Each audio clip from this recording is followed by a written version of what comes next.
des commandes pour les sites. Merci. La parole est à Monsieur Gérard Cherpion.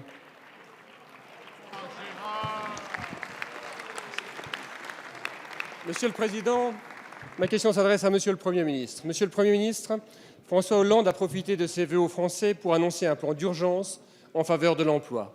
Après bientôt 4 années au pouvoir, après avoir cumulé tant d'erreurs, promulgué tant de lois inutiles, voire néfastes, alors qu'elle devait pourtant tout changer, votre communication politique bat son plein.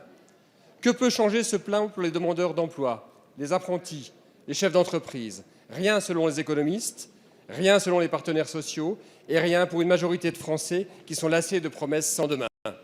Allez-vous toucher au contrat de travail? Non. Allez-vous toucher au temps de travail? Non, vous l'avez dit.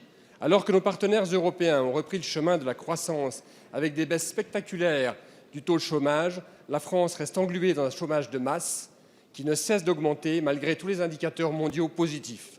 Plus d'1 million de demandeurs d'emploi supplémentaires depuis 2012.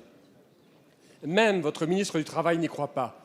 Elle a ainsi annoncé que le chômage ne baisserait pas en 2016, avant de se faire taper sur les doigts et être dans l'obligation de se contredire 3 jours plus tard, ce matin même. Les Français le savent. Le plan de formation annoncé par François Hollande est un moyen de faire baisser artificiellement le nombre de demandeurs d'emploi dans notre pays. Car oui, lorsque l'État finance à coup de déficit public des formations, ces personnes sortent des compteurs de Pôle emploi et vous faites baisser artificiellement la courbe du chômage. Ce n'est pas une réponse à l'emploi pour notre pays. Au lieu de cumuler séminaires et réunions, dites ce que vous allez faire. Cessez de mentir aux Français, sortez de votre communication politique à outrance et enfin, entrez dans l'action. Quelle formation? Quel coût? Quel financement? La dette ou les régions? Pour qui? Quels emplois au bout du chemin? Quelles mesures prendrez-vous enfin pour créer de l'emploi dans notre pays? Les Français sont en droit de savoir. Merci. La parole est à Madame Myriam El Khomri, ministre du Travail, de l'Emploi, de la Formation professionnelle et du dialogue social.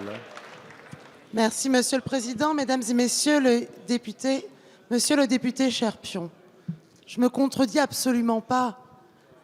J'expliquais qu'en 2015, il y a eu près de 40 000 créations d'emplois dans notre pays, de créations nettes d'emplois dans notre pays.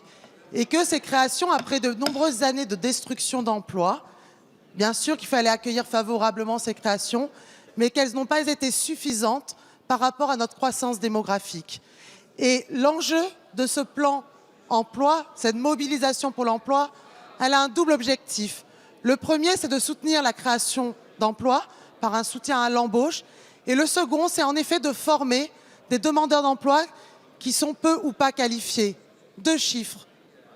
Sur l'ensemble des demandeurs d'emploi, nous avons près de 2 millions de demandeurs d'emploi qui n'ont pas le niveau bac, près de 680 000 qui ont un niveau inférieur au CAP. Et je crois qu'il est bon pour l'économie, pour la compétitivité de notre économie, pour l'investissement humain en direction de ces personnes, justement de partir des besoins des territoires, des besoins évoqués par les entreprises, bassin d'emploi par bassin d'emploi. Vous tous, autour de ces bancs, parlez tout le temps de cette question des emplois non pourvus.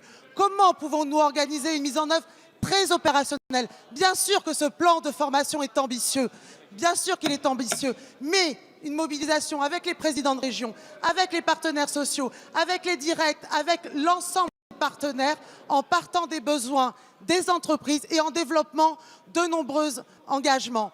D'abord sur la transition énergétique, sur le numérique, sur les services à la personne et sur cette question des emplois non pourvus qui polluent parfois le débat politique, laissant penser que les demandeurs d'emploi sont des paresseux. Voilà quel est l'enjeu, accompagner l'investissement public, l'investissement privé par l'investissement humain et je crois que c'est un signe en direction de ces demandeurs d'emploi. Merci Madame la Ministre.